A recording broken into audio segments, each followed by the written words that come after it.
two angels came to Sodom at evening. Lot sat in the gate of Sodom, Lot saw them, and rose up to meet them.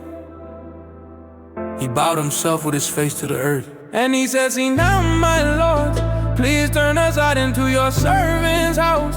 Stay all night and wash your feet, and you will rise up early and go on your way." They said, "No, but we will stay in the street all night." He urged them greatly, and they came in with him and entered into his house. He made them a feast and baked unleavened bread, and they ate. But before they lay down, the men of the city, the men of Sodom, surrounded the house, both young and old, all the people from every quarter. They called a Lot and said to him, "Where are the men who came into you this night? Bring them out to us that we may have sex with them." Lot went out to them to the door and shut the door after him.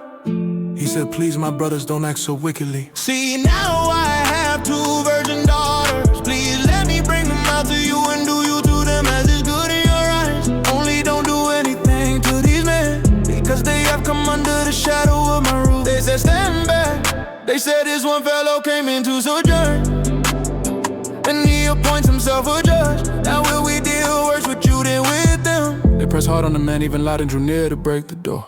But the men put forth the hand and brought Lot into the house to them and shut the door. They struck the men who were at the door of the house with blindness, both small and great, so that they wearied themselves to find the door. The men said to Lot, "Do you have anybody else here, sons-in-law? Your sons, your daughters, and whoever you have in the city.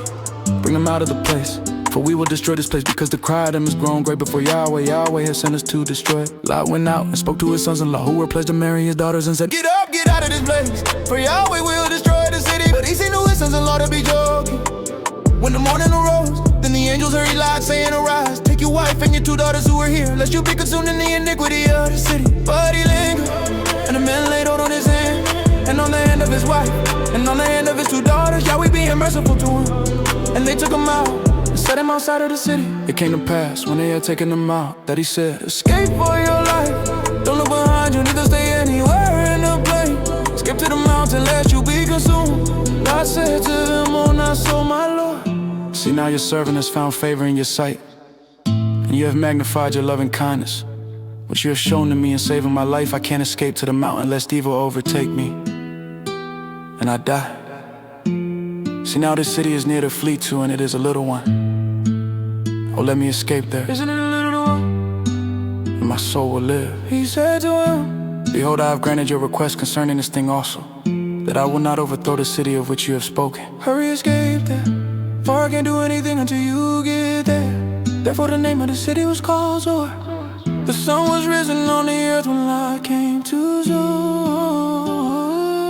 Then Yahweh rained on Sodom and on Gomorrah sulfur, and fire from Yahweh out of the sky. He overthrew those cities, all the plain, all the inhabitants of the cities, and their wish grew on the ground. But his wife looked back from behind him, and she became a pillar of salt. Abraham got up early in the morning to the place where he had stood before Yahweh. He looked towards Sodom and Gomorrah, and then tore out all the land of the plain, and looked and saw that the smoke of the land went up as the smoke of a furnace.